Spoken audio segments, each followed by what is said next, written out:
Good afternoon, and thank everybody for being here. We appreciate your attention to this and the time.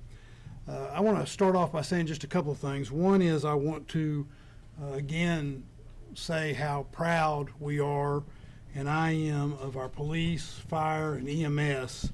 Our public safety professionals did a tremendous job, a job where they were moving quickly and bravely to make sure that lives were saved.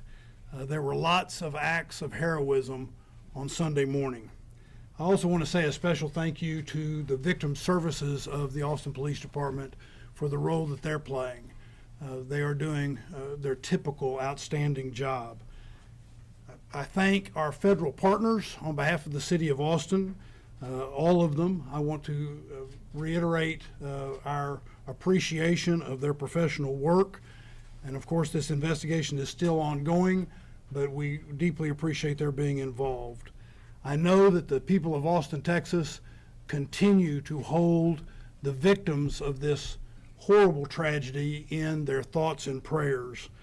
And then that leads me to also wanting to say a special thanks to the healthcare workers that have played such an important and prominent role in addressing the needs of Austinites after this tragedy. I'll have a few more things to say, but I want to bring up our Chief of Police, who, again, I deeply appreciate the work that she has done and the way she has handled this matter. And so, Chief Davis. Thank you, Mayor.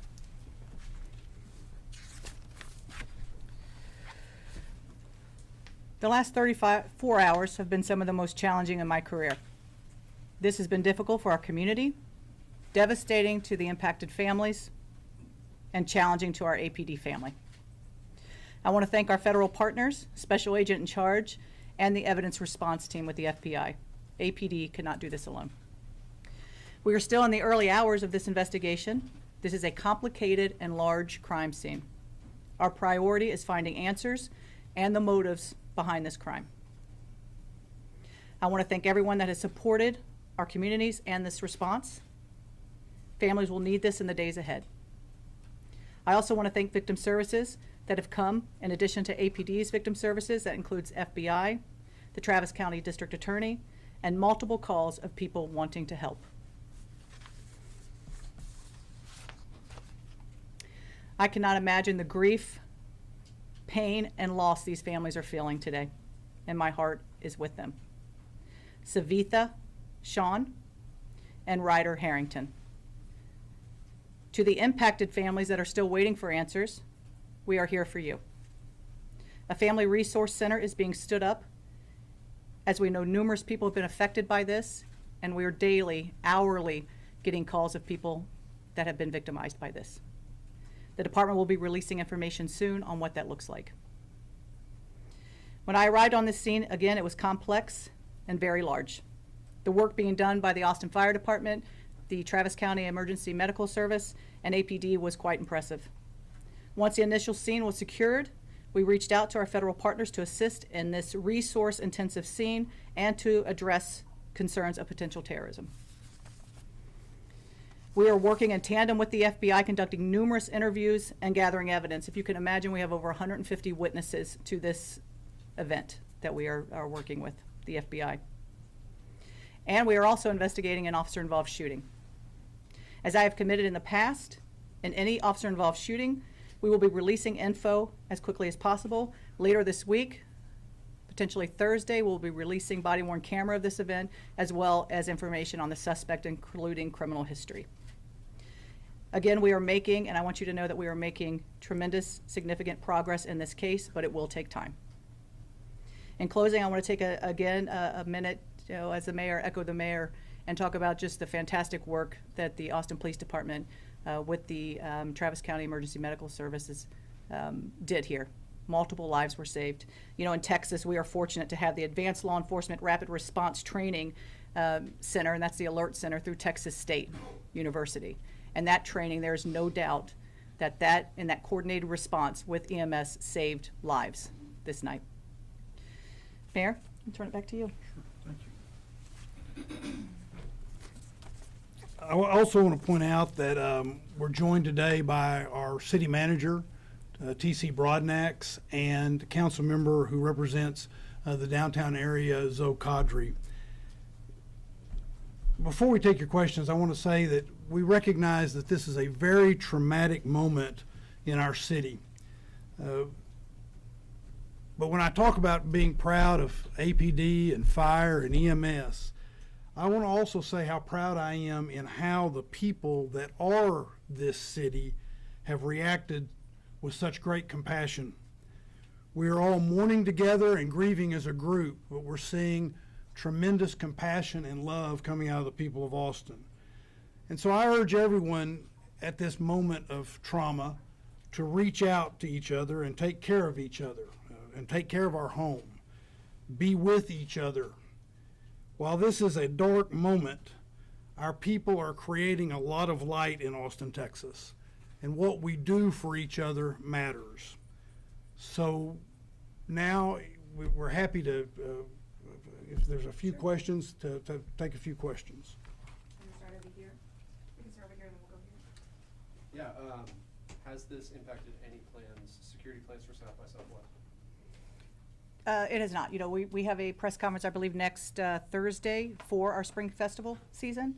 And certainly as we look at Austin and what makes Austin so great are those events. We are a major city police department and we go in best practices. I feel confident that the resources we have in play, South by Southwest, will continue on and it will be a safe festival season. Do we know how the suspect acquired these guns and whether they were acquired legally? The guns were required legally. I believe in 2017 out of San Antonio they were purchased. Can you tell us more about the victims? I think you said Savitha Shan and Ryder Harrison. Ryder Harrington, yes.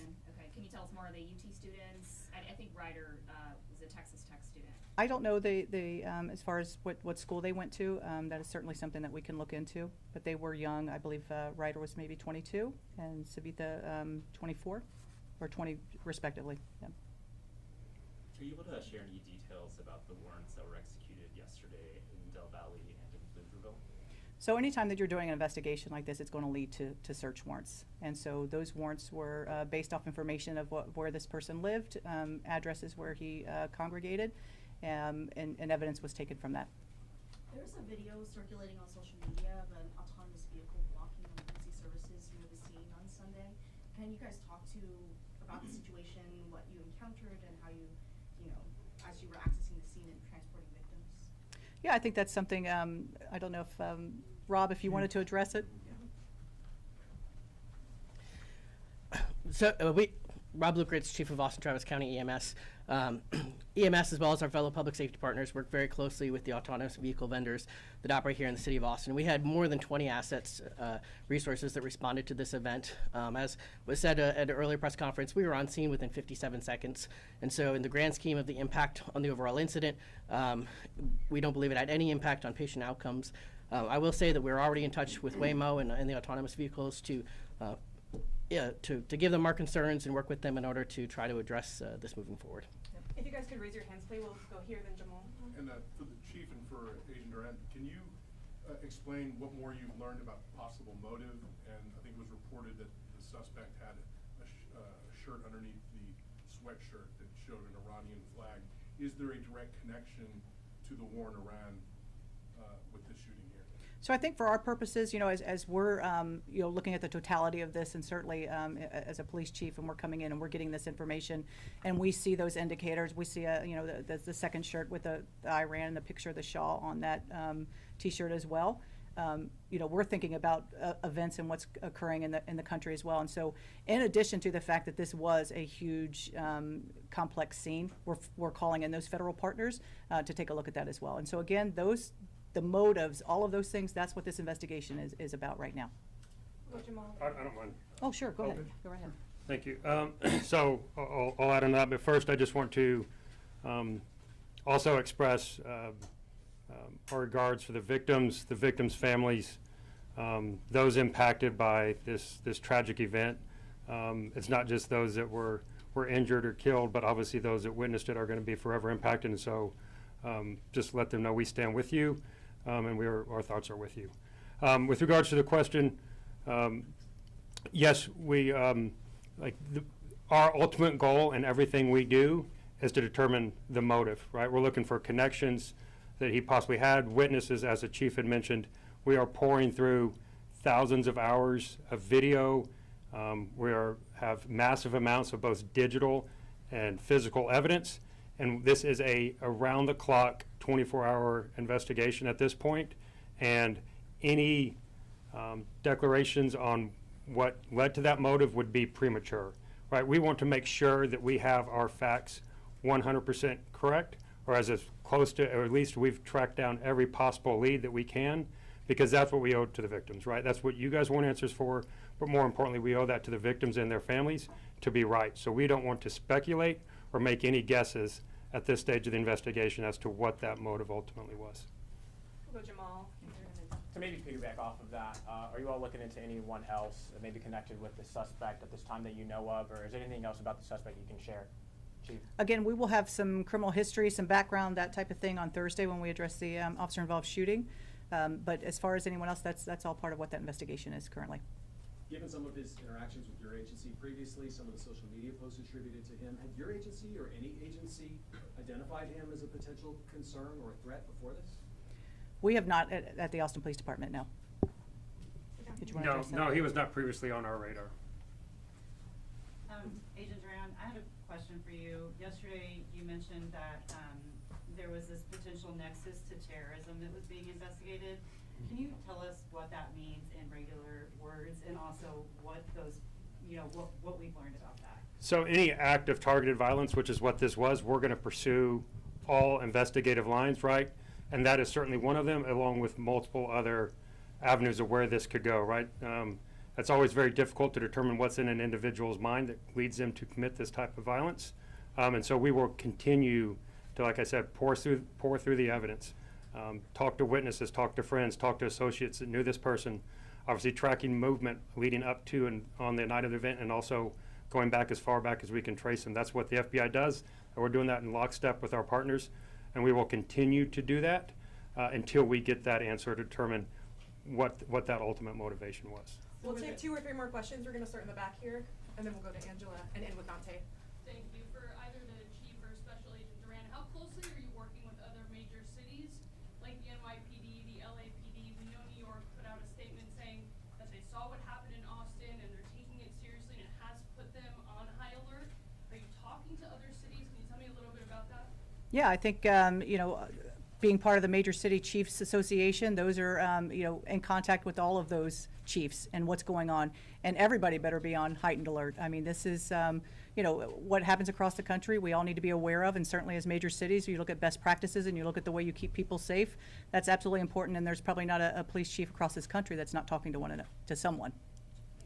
Angela and Dante, you'll have the final question. So yesterday, 3 patients were in critical condition. Has there been any status updates on the hospitalized patients? I believe one patient will be taken off life support sometime today, and then 2 other patients are still critical. Can you clarify the victims' names and age, please?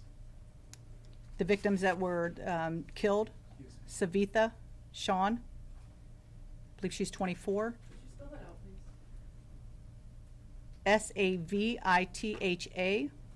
Savitha Shan, and Ryder, Ryder, Harrington, Harrington. I believe he's 22. Thank you. Dante, final question. I'm curious if you think that Austin's recent Safer 6th Street initiatives and things like that contributed to faster police response. Absolutely. When you look at again, I talked about the Alert Center and our partnership with Texas State and what that does. And I made a note to myself because it is, we have CAST, which is our Counter Assault Strike Team, CAST, and that includes EMS, it includes AFD and APD. And they sit in this very room every Friday, Saturday, and Sunday night to address potential threat concerns from our entertainment areas. And so that is something that we have to be prepared for when you have large events, large-scale events, and we do this in our other large-scale events as well. When you're talking South by, you're talking about other things where there are large crowds. We are there and prepared. So absolutely.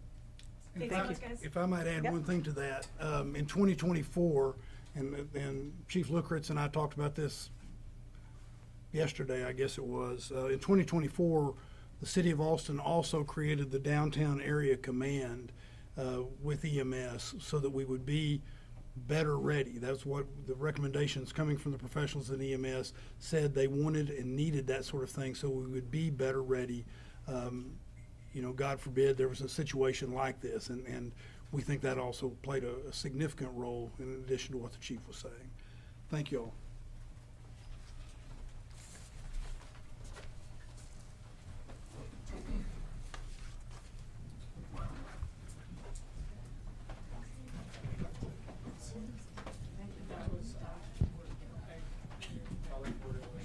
And everyone, just real quick, in closing, we will be sharing the information, the correct spelling of the names of the deceased, their ages as well, and then some additional resource information that we would like for you to help push out. In those could you, in that extra resources, clarify what taken off life support means?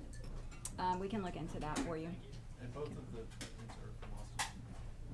Say that again? Both from Austin. We'll find out that information. Thank you. Thank you all for being with us.